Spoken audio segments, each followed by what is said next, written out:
and welcome to the Shakedown. I'm your host, Ryan Forbes, aka Rainforest, here again with Malone, Dave, and the Instagram favorite, Nina, who will be making random appearances throughout the show.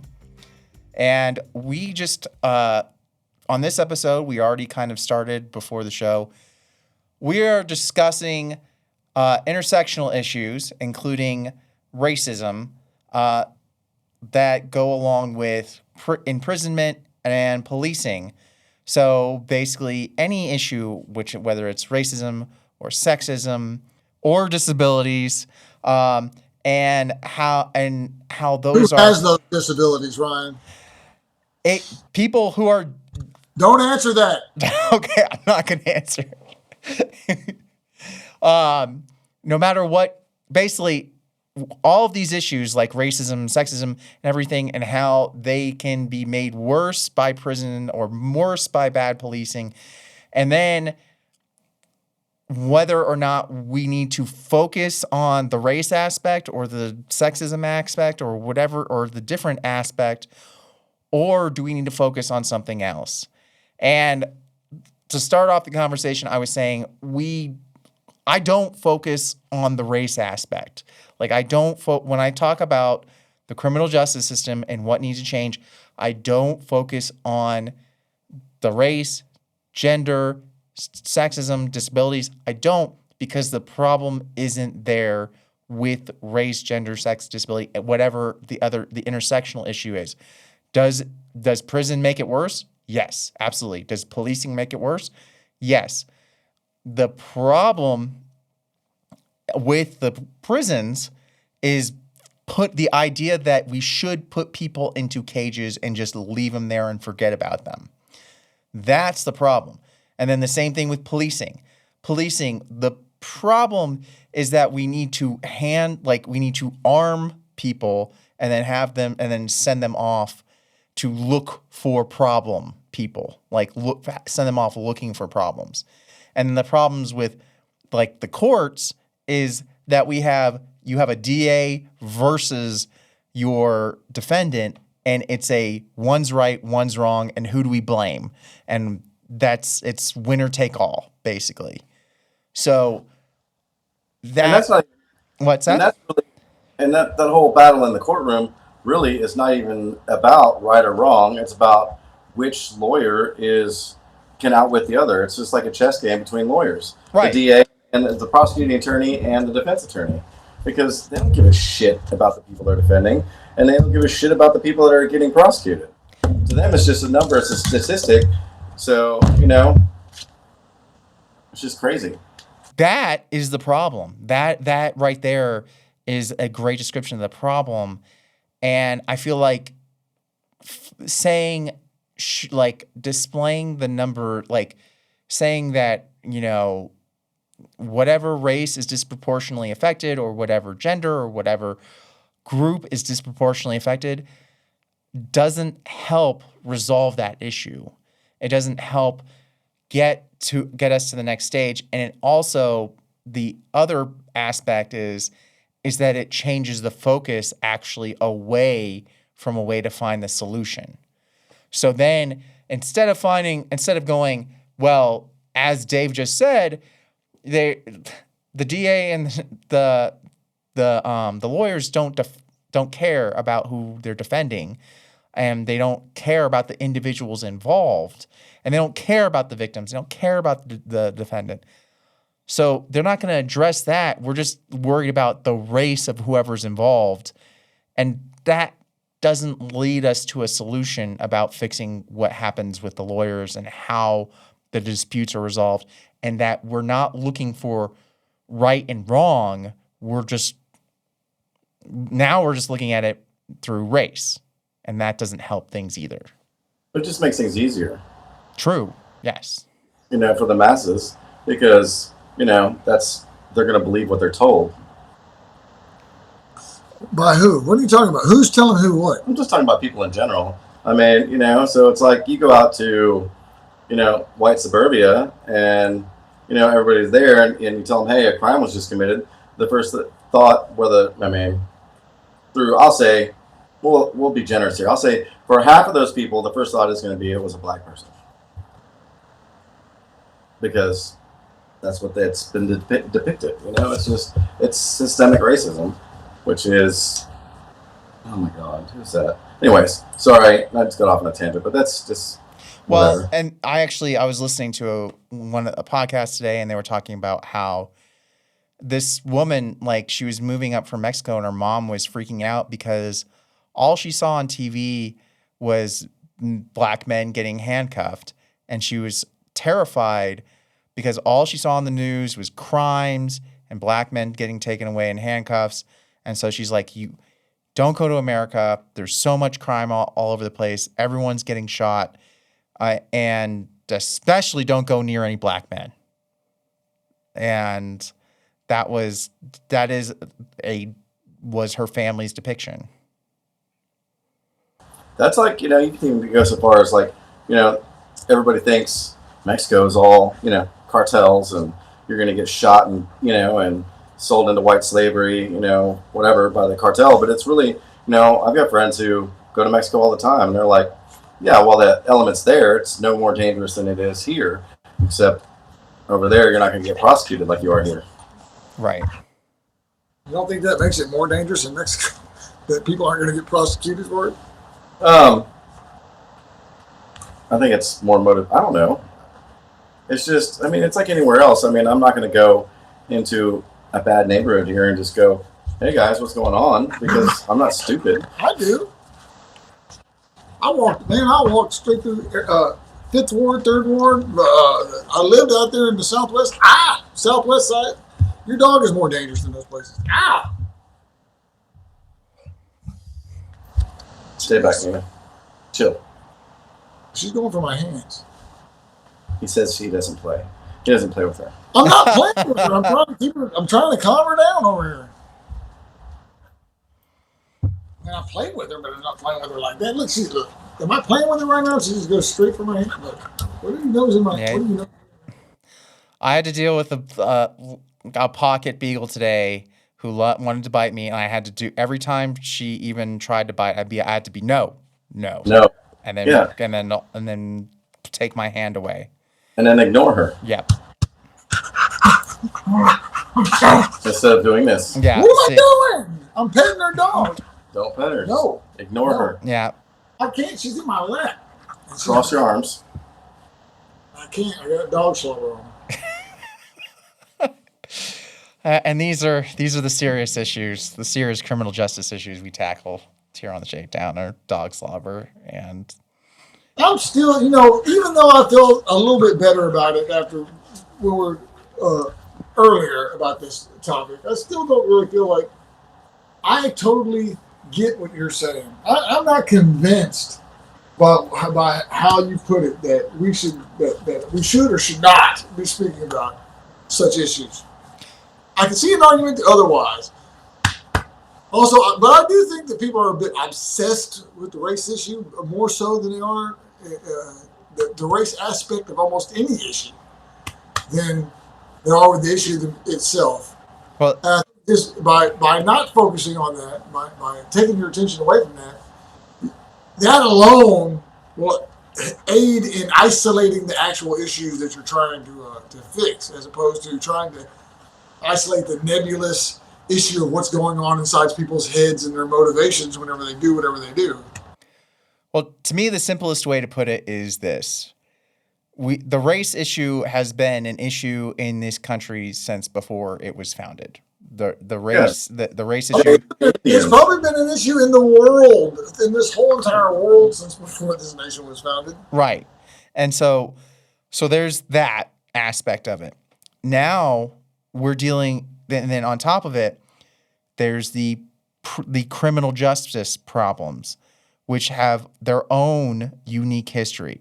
Now, some of that history directly stems from the racist aspect, which is like part of the reason, when slavery ended, the first thing the South did was they made specific things crimes like that black people were doing. It's why loitering became a criminal offense because then they could jail them and then they got their slaves back.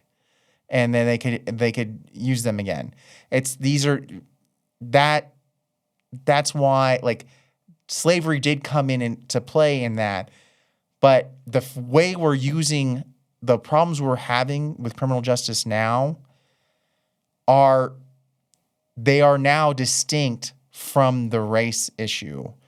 And when you bring race into it, now you're trying to solve the race problem and you're trying to solve the criminal justice problem at the same time. And those are two very big problems.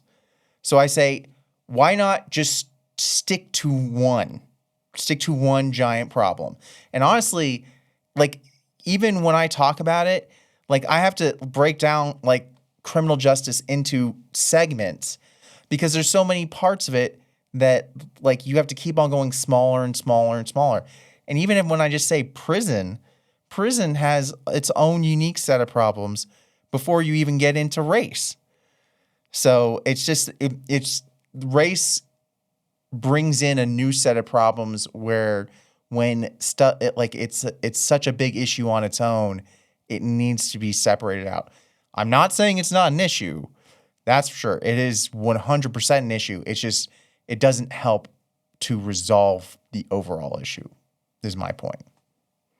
I get that. It's a contributing factor, but not. Right. It's a sub-issue. I wouldn't say it's a contributing factor. If you had no racism at all, I think what Rainforest's point is if there was no racism in Rainforest, criminal justice system at all, you would still have the problem that we're discussing would still be there.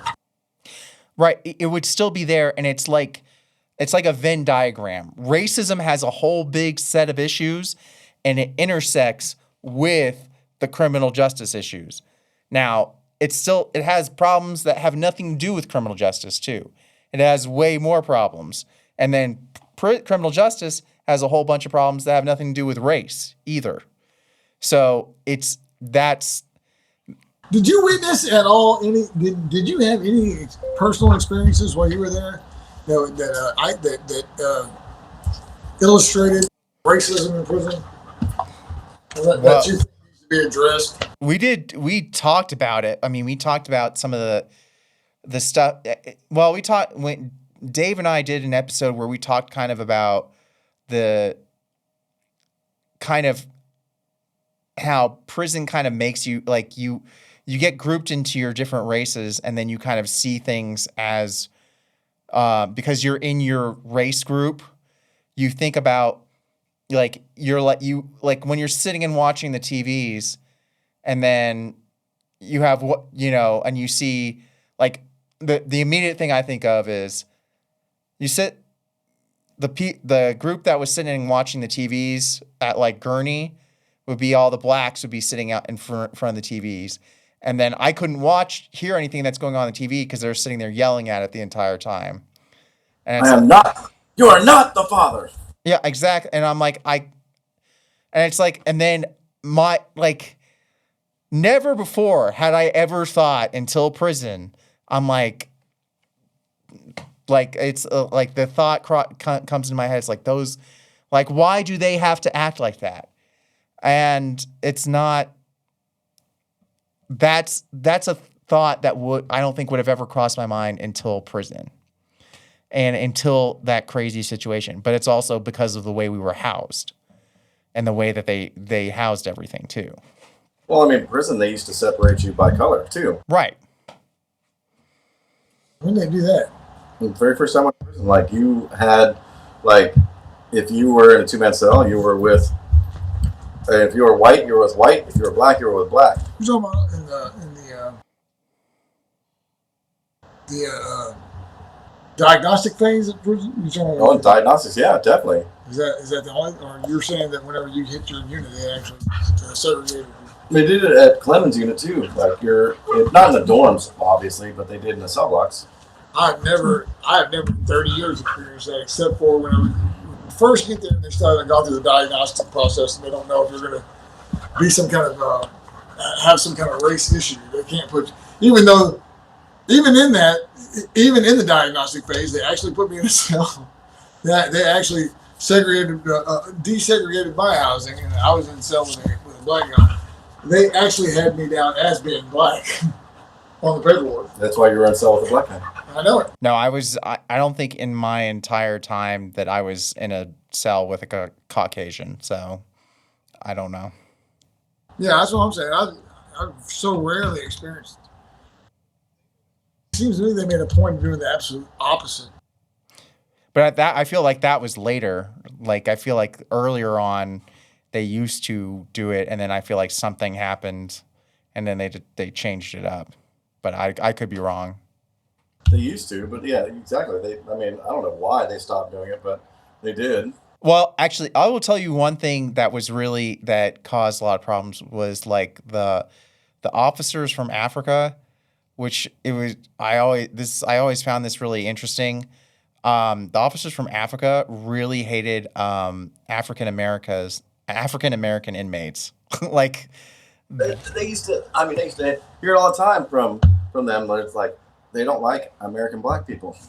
They did not, especially inmates, because they thought they were like the worst representations of them, and they would make sure to take it out on them, like in whatever way they could, and like they would not.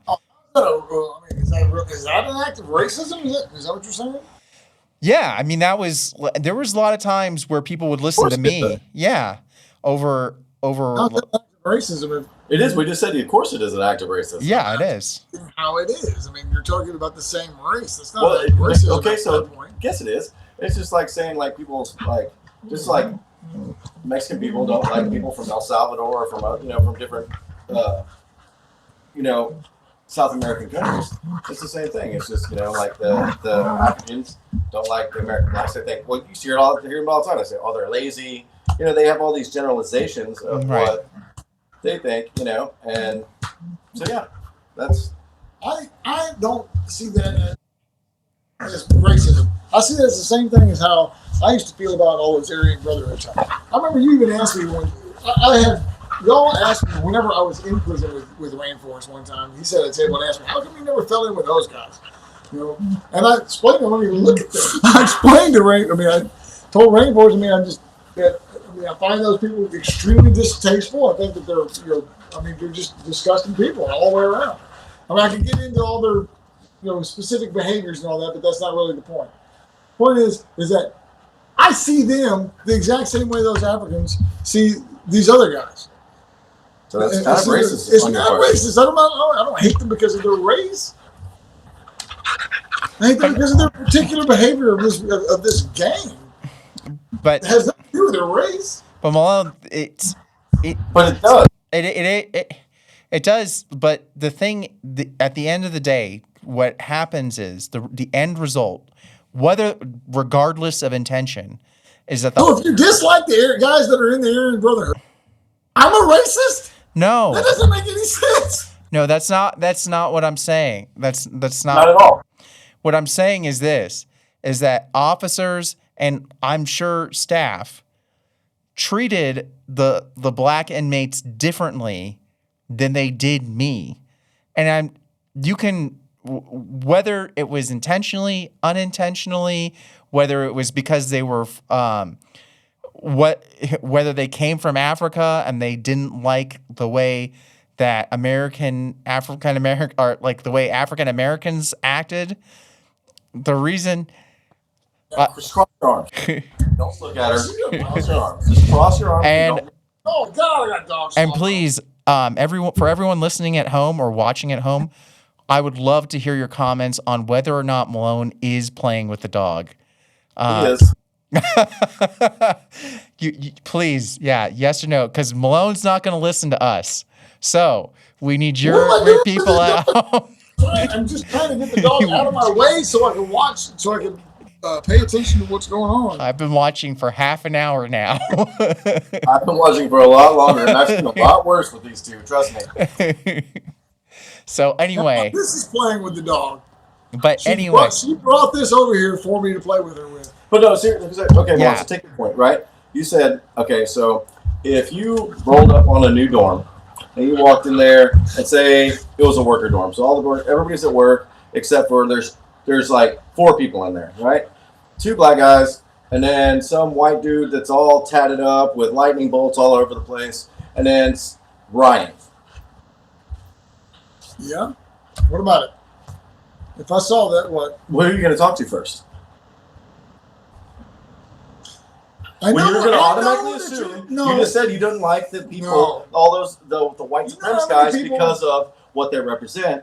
So I mean, if you see this guy who, by just looking at him, represents everything that all these white power people do, you're just gonna automatically assume that he is one of them. So you would probably go talk to Ryan first. I'm not, and I know that's the immediate assumption that I would. But didn't you just say that you didn't like them because of? I don't like them, but that doesn't just because I see the character, the hallmarks of them and tattoos and all that doesn't necessarily mean I'm going to think that that's what they are, because I know too many of them that have gotten away from that stuff in prison, that have been locked up in the early 90s whenever all that stuff meant something different. It was a completely different situation. And then whenever later on they realized that was nonsense. So I mean, I don't necessarily instantaneously, but that's a nuanced type of thing. I know the immediate. That sounds good. That's all I'm going to say. And I'm going to say this. We're 4 minutes away. None of y'all ever met anybody in prison that had swastikas tattooed on them and all kinds of other racist nonsense and end up being a really good person. I have. Oh, man. And was not a part of they were no longer a part of all that nonsense, didn't believe it. They made a bunch of mistakes when they were young and put that crap on their body because they were in a much different situation. Regardless, it doesn't matter what they could be whatever, holy roller do-gooder, it doesn't matter. The first thing people are going to see is their tattoos and all this hate speech they got all over them, and they're gonna make a Have I ever told you the story of my cellie? Who loved tattoos, but he had mental problems, and like he got the whole Last Supper tatted on his abs, and then one day, and he got this beautiful like artistic rendition of it tattooed on his abs. And then one day I come back to the cell and his whole chin is black and he has this like hand-drawn cross under his eye. And he has in white, like the left blank under his chin, it says like John 3:15 or something on his chin. It is the 2 ugliest tattoos I've ever seen. And he had never said anything about this. He's like, hey, can you notice? I'm like, what happened? Yeah, exactly. And I'm like, you totally disfigured yourself. Right, exactly. And he had lost his mind. But the point is like, the second that guy, like he was dating one of the guards and everything, all that kind of stuff. That all fell off after that because, like, people judge that stuff. And people judge that stuff, and I might judge some crazy stuff like that too if I see a crazy face tattoo. I'm not necessarily talking about that. I mean, look, you and I both were a part of the Enhanced Jewish Program in Texas prison. The one and only. The one and only. And in that program, there were guys who before your time, came and went, who were as Jewish as anybody could possibly be, with lightning bolt tattoos down the side of their face on both sides.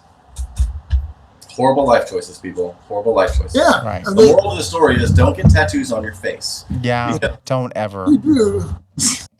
Darn sure don't get Nazi symbolism tattooed on your face. And even especially if you're Jewish. But I need to say this. So we're like right at the end of the show, and we've been talking about this for 10 minutes. And this is my main point. All this discussion on tattoos, all this discussion on racism, has this helped clarify for anyone what we need to do to improve the criminal justice system? That could very well be the lack of our ability to convey the proper point, more so than fact. More so than fair. That's facts. Could be a Did fair we point. confusing more people? Because if you did, that was our goal. Well, I guess on that happy note, I'm still standing by the fact that, Understanding. Yeah. and once again, I'm always happy to have this debate. If anyone wants to leave notes in the comments, their thoughts, whatever, please hit us up, leave comments, tell us your thoughts, and we're happy to hear more. And we'll catch you next. What's that? You're right. And we can talk about it later. Exactly. Actually, that's the whole point. Is that we're not trying to talk about this. We're trying to get it all, to air that issue out right now so that it can be dropped. I don't think it could be aired out in like 100 episodes, but that's just my personal opinion. It might not be, but at We least can air it out in 100 episodes. That's for sure. That's because we're like the Three Stooges, but that's okay. we can all. I could, but now we have this episode. I can reference it back and say we had this discussion. This is why we don't talk about it. And on that, we can end this episode. And we can catch everyone next week or in a couple weeks on the Shakedown. And if anybody has any suggestion on like a matte sort of finish that you can put on Ryan's head to knock down that, we'd gladly we need that. I say fedora, and don't worry. Next time I'll have my head freshly shaved and shined up for you too. Excellent. The Shakedown was produced at Longmont Public Media, and our theme song Shakedown was brought to you by Envato Elements. If you want any Shakedown merchandise, or you want to support the show, you can go to waywordpress.com. That's WAYWORD press.com.